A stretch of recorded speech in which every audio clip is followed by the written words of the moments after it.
name's Loren Hill. I'm head pitmaster for the Smoking Hills barbecue team. The team consists of my wife and I. We're from Overland Park, Kansas, which is about 20 miles southwest of Kansas City. We started competing on the national barbecue circuit in 2006. You know, like any barbecue team, we started slow up until the point where last year we competed in 40 contests throughout the year. So we'll travel coast to coast. I mean, we have a motorhome that we travel short distances with, and we have a van that we travel the longer distances, but between the two vehicles, we'll travel 40,000 miles a year. The year started with 25 contests on the schedule. That has now grown to around 32. 2015 was a phenomenal year for us. We actually won the American Royal Invitational in October of 2015.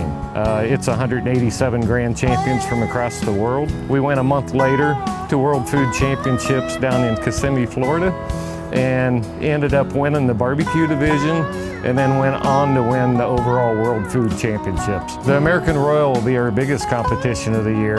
It's the largest barbecue contest in the world. So that, I mean, having won the Invitational, we would love to win that open contest.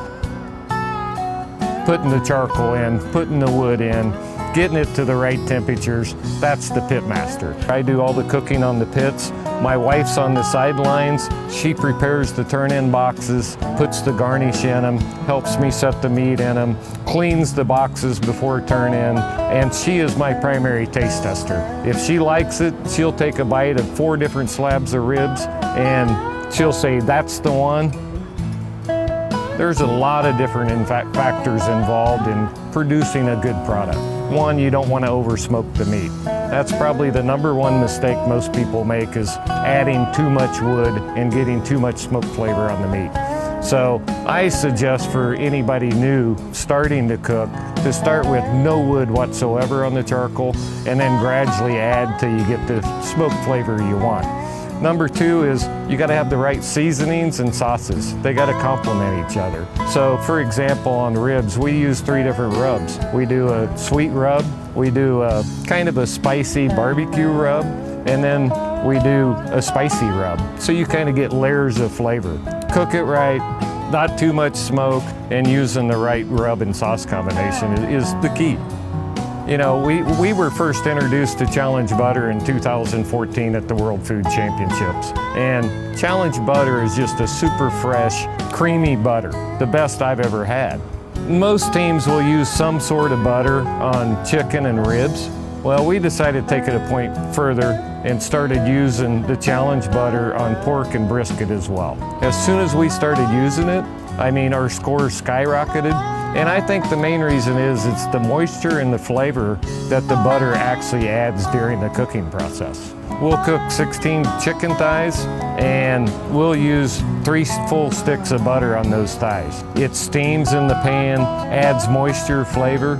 Basically on ribs, when we wrap it, we use brown sugar, honey, and a 1/2 stick of butter per slab. Pork, we'll use 1.5 sticks per pork butt, and brisket, every brisket we use a 1.5 sticks of butter. So on a barbecue cook, just cooking minimal amounts of the 4 meats, we'll use 2 pounds of butter.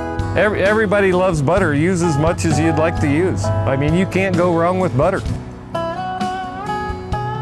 But probably the biggest reward for us when we go to a contest and other competitors, strong competitors, come up and they'll take a bite of a rib and say, "Wow, Loren, that's a really good rib." I mean, that just makes me feel so good when that happens. So our goal this year is to win the American Royal Open.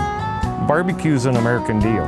I mean, when you hear summertime, it's nice out, there's nothing better tasting than good barbecue and an ice cold beer.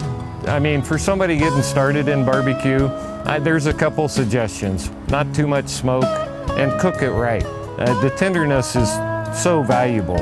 You know, some people don't understand, say for example, a brisket. The higher you cook it, the more tender it gets.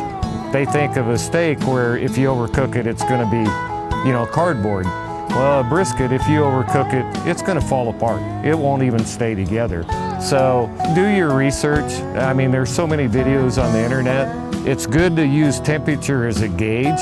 but don't use the temperature as the final product. It really goes to how it feels, and if it feels tender, that's when it's done. Somebody will ask, what temperature do you cook ribs to? Well, it's done when it's done, but I start checking it at 206. As you're traveling, if you see smoke and it smells like good barbecue, chances are it's a barbecue competition. Come on in, find us, say hello, and don't forget, our #1 ingredient is challenge butter.